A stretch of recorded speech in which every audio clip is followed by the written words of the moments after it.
All right, let's dive into one of the fiercest debates you'll find online: seed oils.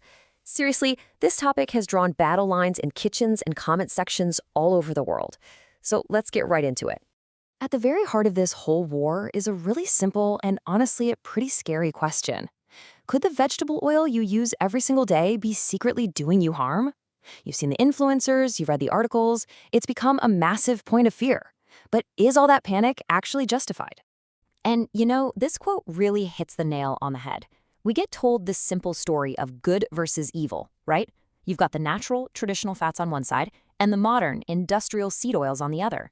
But the actual science of how our bodies handle these fats, well, it's way more nuanced than that. So let's try to get past all the drama and just look at the science. What are the specific claims being made against seed oils? And do they actually hold up when you look at the real data? Okay, so the whole case against seed oils basically rests on these three big arguments. We're told they turn toxic when you heat them up, that their low smoke point is a health hazard, and that they're just packed with these inflammatory omega-6 fats. Let's take them on one by one. First up, oxidation. Now, it's true. All fats break down or oxidize when you heat them. And yeah, the polyunsaturated fats in seed oils do it a little bit faster. But what's crucial here is context. Those scary studies you hear about, they often involve industrial deep fryers that are reusing the same oil for days on end. For just normal cooking at home, the amount of oxidation is tiny. I mean, nowhere near the levels that have been shown to be harmful to us. Next, the smoke point. We've all been trained to fear it. But here's the thing. The smoke point isn't some kind of magical health line that you cross into a danger zone. It's just the temperature where the oil starts to burn and, make your food taste awful. If your pan is smoking, you've already ruined dinner. Your choice of oil is kind of the least of your problems at that point. And finally, the big one, the omega-6 panic. We hear they're basically inflammatory poisons. But omega-6s are actually essential fatty acids. Our bodies literally need them to function. And far from being harmful, large-scale human trials, we're talking some of the most solid findings in all of nutrition science, show that when people swap out saturated fats for polyunsaturated fats rich in omega-6, their risk of heart disease goes down, not up. So let's make this really practical. Let's say you switch from rapeseed oil to lard because you're scared of oxidation. What are you actually accomplishing? Well, as you can see, lard is more stable at high heat, that's true. But rapeseed oil is perfectly stable enough for home cooking, and while lard raises your LDL, your bad cholesterol, rapeseed oil tends to lower it. So the verdict? It's really not the health upgrade you might think it is. All right, let's tackle the other huge argument against seed oils, the idea that they're not natural. The thinking goes, we didn't evolve to eat them, so they have to be bad for us. It sounds pretty intuitive, right? But let's poke a few holes in that logic. You hear this all the time. Hunter-gatherers didn't eat seed oils and they didn't get cancer. Well, they also didn't live very long. Cancer is overwhelmingly a disease of aging. If you rarely make it past 40 because of an infection or an injury, you just don't live long enough for tumors to grow. Plus, they didn't exactly have CT scanners to find them in the first place. And this just perfectly illustrates the problem with the "it's not natural" argument. We didn't evolve for most of the things in modern life. The bananas we eat are nothing like their tiny, seedy ancestors. We definitely didn't evolve to sit at a desk all day or live to be 80 years old. So arguing against just one unnatural thing while you ignore all the others doesn't really hold up. So, here's the crucial point. Evolution's only goal was to get us to an age where we could have kids and pass on our genes. It was never ever designed to guarantee us a healthy, disease-free life at age 85 in a world filled with endless food and very little movement.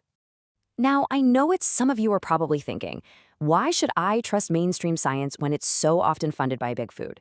And you know what? You are right to be skeptical. Let's address that head on. Your skepticism is 100% valid. We have seen industries bias research in the past. The media absolutely turns complex studies into simple, scary headlines. And a lot of exciting independent studies, well, they just don't hold up when other scientists try to do them again. Science isn't some pure, absolute truth. It's a messy human process. Which leads us to the ultimate question, the one that always gets thrown down like a trump card in these debates. If the mainstream advice is right, how in the world do you explain populations like the traditional Inuit or the Kalahari Bushmen who ate these super high-fat diets but seem to be in fantastic health? The answer lies in one of the most important and honestly most overlooked words in all of nutrition: context. You can't just look at a single food in a vacuum. You have to look at the entire messy picture. So let's look at that traditional Inuit diet.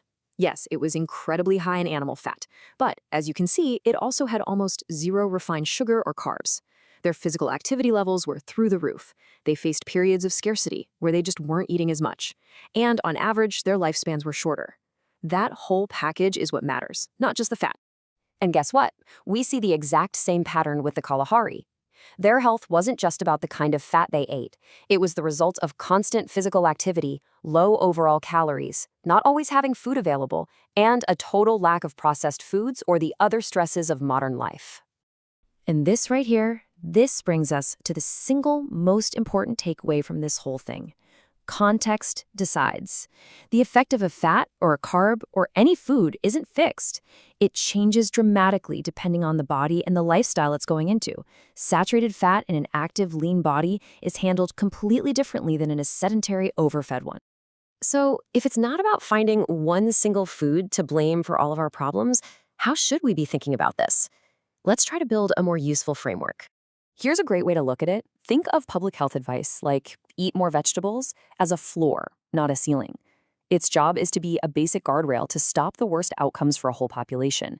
It is not a personalized plan designed to make you the healthiest person alive. It's just a starting point. The reality is, the real villain isn't hiding in your bottle of canola oil or in your block of butter.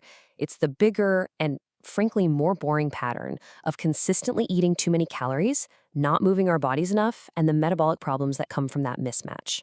Seed oils get the blame because they're a common ingredient in the ultra-processed junk that drives this exact pattern. And that leaves us with this final thought. Nutrition is complicated. It's way messier than simple commandments like never eat seed oils or always eat butter. But it's not total chaos where nothing matters either. The basic principles, eating whole foods, managing calories, staying active, they still hold true. The key is to stop focusing on a single villain and start looking at the big picture.